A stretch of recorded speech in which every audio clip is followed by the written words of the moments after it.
Hi everyone, I'm JD from Willow Journals. Welcome back to my channel.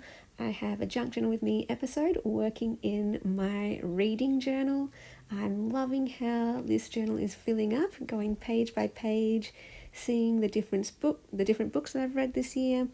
And for this page spread, I'm going to do the full 2 pages because this was one of my favorite books that I've read this year. It's called Greenlights by Matthew McConaughey, and I borrowed it from the library, and the reason why I read it was because my current favourite inspiring author and artist, Sabrina Ward Harrison, she mentioned it and recommended the book, and so ever since then I've had it in my mind. And when I saw it at the library, I picked it up, and as soon as I got it home and flipped through the pages, I knew that I would probably like the book because of the way it was designed and formatted. It's not your traditional looking book with just solid text across all the pages. There's little notes, like sticky notes, photos, handwriting, that kind of thing. So really fun and engaging visual. That's my kind of book, and because it's a biography, memoir type of book with actual writing from Matthew's journals, that just speaks to me so much as a journaler, as a lifelong journaler and scrapbooker and junk journaler, keeping ephemera and notes and really valuing, photos and handwriting in my journals. I loved seeing a book that reflected that and had more of that journal scrapbook style. And just seeing that, I thought, wow, this book is super inspiring just right there, and would be a book that I would like to own just for that inspiration. But the reading of the book was just as good. Loved it. It's one of my 4-star books. I could easily, give that 5 stars. It's a book that I would be happy to own. And that's my criteria, I guess, for a 5-star book, is one that I would go out and buy. And so, this book I got a lot out of. So it pretty much tells his life story and shares about his values, where he got his values from, what his values are. And I love that kind of thing. I love reading, or even just speaking to people and getting to know what their values are, what they believe, where all of that came from. Like, just go straight to the heart, what it is to be human, and what your perspectives are, and what's in your mind and what's in your heart. Like, I love reading that kind of stuff. So it was very enjoyable for me, this book. And I loved how engaging it was. It's called Greenlights, so there was actually green throughout the book. Like, everything else was the black and white tones, but every now and then you'd see green. So I thought that was really engaging as well. A very, very engaging book visually, and the way it was laid out. I really did enjoy his writing as well. It's just very easy to read, very, just, I guess, conversational, and he was using the words that he uses, like in real life, the way he speaks. And I love reading books where you get to hear the author write the way they speak. They're not putting on this formal language or using tons and tons of big words and long convoluted sentences, but they use the actual words that they would use in their speaking real life. I really like that. And I can imagine that reading this book through audiobook would be fantastic. I was talking to a friend recently, and she was saying she started listening to his audiobook of this, and she was loving it because you get to hear his southern accent. And I love it when the author of the book, especially with a memoir or biography, reads it and you get to hear them read it in their own voice. That would be fantastic. The only downside of listening to this book would be that you can't see the pictures that he's talking about, and how, when you flip the pages, how visually engaging it is. But I think it would be so worth reading this as an audiobook. Let me just quickly talk about what I'm doing on this page, how I'm decorating it, and then I'll go back to some thoughts about the book, some key thoughts, key lessons, key takeaways that I got from it. So looking back at my pages, I really liked the pages that I did with borders best. I think it just looks better, sort of more contained, and I don't know, I think I want to do that from now on, is put a border around the page, some sort of border. And I really like matching up the ephemera and the decorations and the drawings with something about the book. So this one, Greenlights, of course, I'm using the colour green. So I've got my green Tombow dual brush pens, my green micron pen. I also use my black micron pen because there was black text in the book as well. And just to distinguish from other thoughts or quotes, I put the quotes in black, and I've got 2 label stickers. They're green, not sure if that comes up on camera, but they are green, and I just put the date I started reading, the date I finished reading on one label sticker. It took me about 10 days, so pretty quick read. And this was one of those books where I just wanted to keep reading it. Like at any spare moment I had, I wanted to read this book. And then on the other label sticker, I've got my favourite quote from the book. I'll talk about that in a little bit. Above that square label sticker, I've got a ticket, and I thought that was fitting because it's like Matthew is an actor in movies, so it's like ticket, movies, that connection there. Okay, so now let me just chat about more of my overall thoughts and what I got out of it. So yeah, like I said, I really like seeing how Matthew was shaped through this book and how he got his values, where they came from his family and the life he lived, his culture. Seeing his culture was very interesting as well because it's so different to mine. I guess, being in America and where he grew up, very, very different to where I come from. So seeing things from his culture and perspective was very interesting. But one of my favourite things, I guess, about the whole book was just he always came back to his journal writing. And as a journaler, yeah, that's super inspiring how I think he said he went away for a bit, maybe a year or something, and it was just him and his journals, and as he was writing this book, and I thought, I want to do that. I want to do that too. One of the quotes that I wrote down was, knowing who we are is hard. Eliminate who we're not first. I love that. So another quote from that's connected to that I really enjoyed was, the first step that leads us to our identity in life is usually not who I am, but rather I know who I'm not.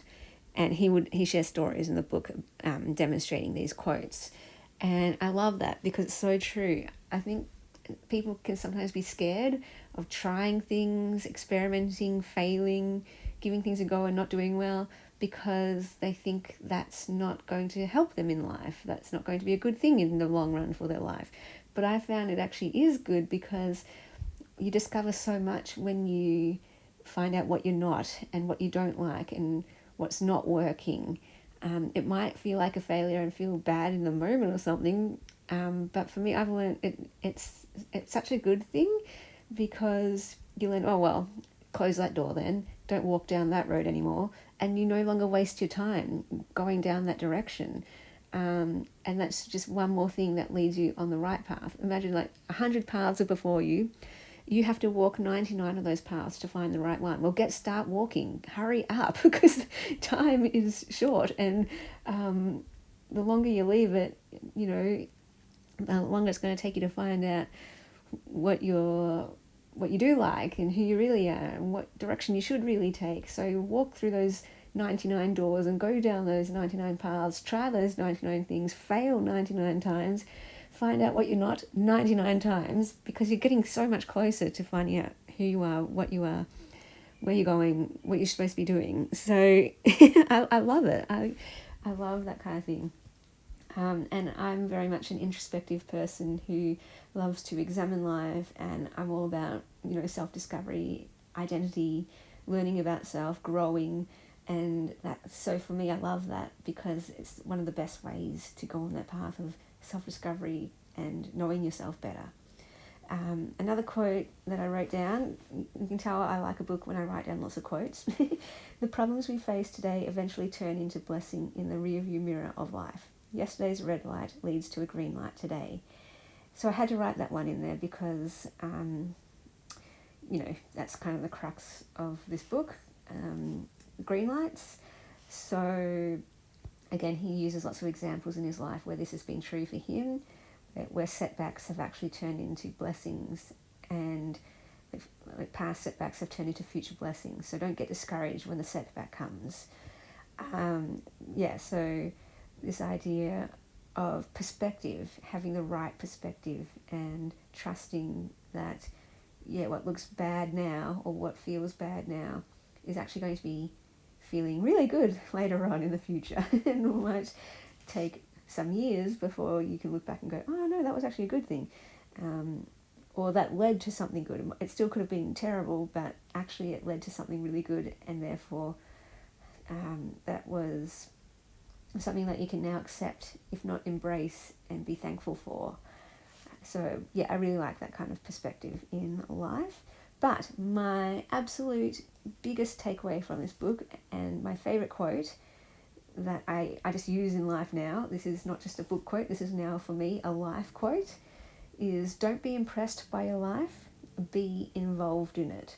I love that. Again, he demonstrates this in his writing, how he would start over-analysing life, and that's when he would get stuck, and I think he would get into some depressive moods, and he'd have to withdraw to find himself again when he started to over-analyse things. And I can definitely relate to that. Again, as an introspective person and in my head person, I definitely over-analyse pretty much everything.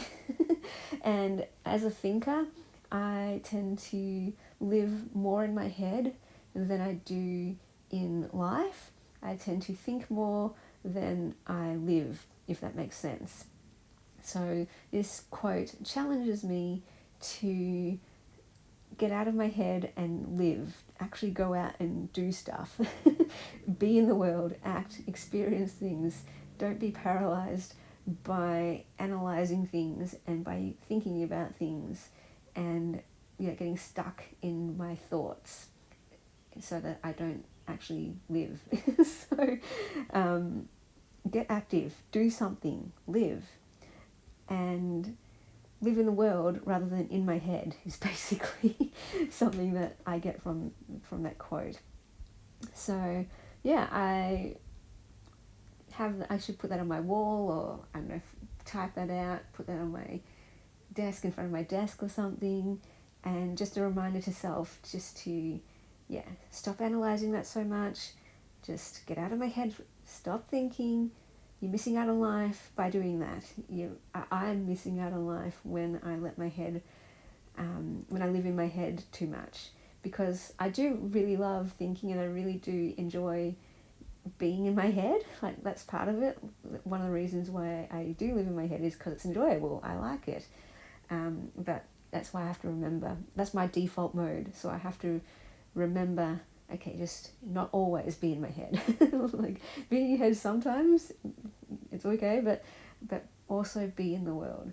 And don't so much worry about things. Just try to be in the moment, be present, all that kind of stuff, and just enjoy the moment rather than letting your head run away with things, so that you're not in the moment anymore and you're not enjoying the moment because you're analysing the moment instead, if that makes sense. So that's one problem that I have in my life is I can often not fully be in a moment and enjoy it, because there's one part of myself that stands out of the moment and is watching it, observing it, thinking about it, analysing it. So I'm not sure if anyone can relate. If you're one of those people, let me know in the comments. And if you want to share some of your experience of what it's like to be in your head or to be in the world, feel free to share that in the comments.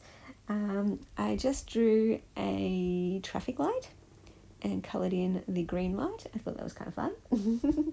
And maybe that even could just be a symbol. Just remember that perspective. What's a red light today is a green light tomorrow. Oh, I quite like that quote. That's quite nice. I like coming up with my own paraphrase versions of quotes, because that's when I feel like it really sinks in and I've personalised it and made it my own, if that makes sense. So I remember I did that with the Midnight Library. My favourite quote from that was, "The only way to learn is to live," Whereas where I personalised that quote to something that resonated with me more is the best way to learn is to live. Because I do believe there's other ways to learn. We can learn through books, we can learn through classes, we can learn through so many other things, conversations, through people. But the best way, I think, to learn is to actually live it, breathe it, experience it, go through it. Nothing like that. Okay, so lastly, I'm just writing about that idea, that other thought, key thought about we find out who we are by finding out what we're not. And I really like that. That's not just great life advice, but that's great advice as an artist. Try different techniques, try different things, and then you'll find out what you do like and who you are as an artist, what your style is, that kind of thing. So I hope you enjoyed my thoughts on this book and my page spread, and I will see you guys in the next video. Bye! Big thank you to my beautiful patrons who supported me in September. I could not do this without you, so thank you so much for allowing me to create and share videos for yet another month. If you'd like to become a patron in October, the link will be below in the description box. That's where you get access to behind the scenes looks, sneak peeks, first access to my journals. At the Ruby level, you get all printables from my Etsy shop. Emerald level, you get extra printables, and then there are some mail tiers as well. I'm also running my courses, my journaling courses again in October, so feel free to sign up for any of those. Just send me an email and check all the links in the description box below for ways to contact me and be part of the world of Willow Bound Journals.